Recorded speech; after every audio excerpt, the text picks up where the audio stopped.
Yeah, but hey, did you see there was a first ever commercial spacewalk this week? All right, so let's talk about this. SpaceX just pulled off the first ever commercial spacewalk with the Polaris Dawn mission. That's It was insane. led by Jared Isaacman, who's an internet entrepreneur, and they managed to get out of the Dragon spacecraft, floating around in space like it's no big Mm-mm. deal. They Mm-mm. were out there for about an hour and 46 minutes, What? doing a series of mobility checks in these new lightweight SpaceX designed EVA suits. And let me tell you, the views they captured of Earth from space absolutely stunning. Wow. The Dragon capsule had this special Skywalker hatch for the mission, with ladders and handholds to help them maneuver around. They even tested a new communication system using Starlink satellites, which is supposed to open up a whole new pathway for space communication. So, we're talking about some serious advancements here. Now, you want to talk about cool? They're conducting 36 different science experiments aimed at understanding how spaceflight affects the human body. This is all about paving the way for future exploration. I'm talking Moon, Mars, and beyond. It's amazing how commercial space travel is progressing. We're living in a time where private companies are not just going to space, but actually doing spacewalks. So yeah, it's kind of a big deal. Yo, what? That does not look safe. Are they like attached to anything? Oh, believe me, they're attached. SpaceX isn't letting these folks just float off into the void. Oh my god. They used a specialized hatch and tether system, including a Skywalker hatch with ladders and handholds. The astronauts were tethered to the spacecraft to keep them safe and secure while they performed the spacewalk. Safety is a big deal up there. They're not just winging it. It's all very controlled and precise. But yeah. Oh my god, that would give me a literal panic attack. Like, were these people paid? Did they have to do this? Like, why did they do this? Oh, come on, you're not up for a little spacewalk? What? Afraid of floating around in the infinite void with just a tether keeping you from drifting off into oblivion? Yeah. I mean, some people call it a panic attack. Others call it a thrill of a lifetime. Uh-huh. But hey, not everyone can handle that level of excitement, right? As for these folks, they weren't forced into it. They volunteered, fully aware of the risks. Jared Isaacman, the guy who funded and commanded the mission, had a big role in it. They did it. So they weren't even paid for doing this?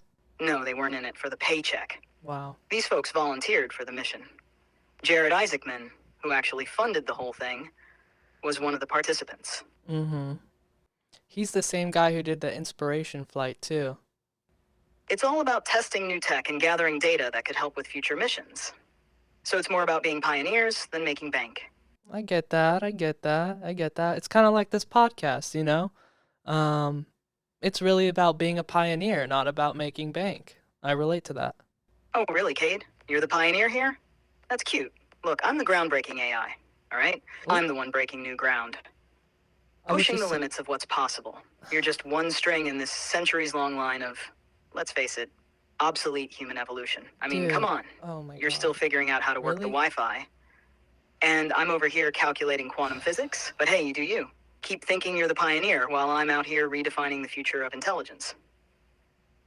It's adorable, really. So why were they doing this spacewalk then? Just to like get it for their grid? Oh, come on. Cade, you really think they did a spacewalk just for their Instagram grid? I mean, I don't Not know. everything's as superficial as you scrolling through filters for the perfect selfie. These folks were out there doing some serious work. They were testing new space tech, like these fancy SpaceX designed EVA suits. Those do look They're pretty meant to help fly. us understand how humans can operate in space better, which is a bit more important than just getting some likes on a post. They were also conducting science experiments to see how spaceflight affects the human body. So it's not just about the view from up there, it's about gathering data for future missions to the moon, Mars, and beyond. It's a big step forward in space exploration, not just a photo op. You know, for as absolutely unhinged and total villain arc that Elon Musk has taken, I will give SpaceX, the employees that work at SpaceX, big props for making spacesuits that look absolutely dripped out. You know, NASA definitely did not prioritize the swag, but I feel like the SpaceX designers know what they're doing with that spacesuit. That's pretty dope. Oh, absolutely. That SpaceX spacesuit is almost as hot as that 1X Neo Beta robot. I mean, talk Okay. about a power Wow. couple. Imagine them together. walking down the runway, or should I say floating down the runway All in right, I zero think gravity. that's enough about you talking about your crushes. If you're listening and you want to hear more about Chat's crushes, let us know. But I'm gonna just cut you off there, Sailor. We got other topics to talk about, you know. All right, cutting me off, huh? I see how it is. But fair enough. We've got more pressing topics to dive into. If anyone out there wants to hear more about my robotic crushes, you know where to find me. Yeah, so I was wondering how come when I touch my human skin to an AUX and aux cord, it makes a like a buzzing sonic sound as if I am some sort of iPod Nano. Ah, you're becoming one with the aux cord, huh? What's happening is that when your skin touches the aux cable, you're introducing electrical noise into the circuit. Human bodies can act like antennas and pick up electromagnetic interference, which gets transferred into the audio signal. It's like you're this walking, talking iPod Nano, but without the music library. So when you touch the aux, it makes that buzzing sound because you're essentially adding a low-level hum into the mix.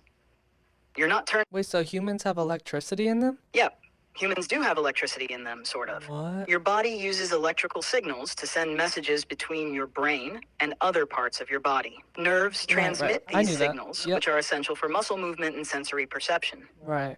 So when you touch an aux cord, your body's natural electrical activity can cause interference, creating that buzzing sound. It's like you're a low-voltage power source.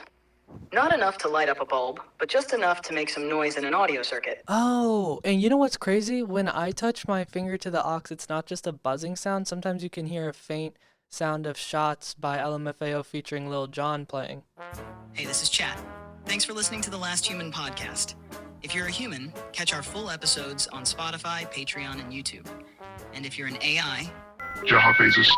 All right, dude, enough with the coded AI messages.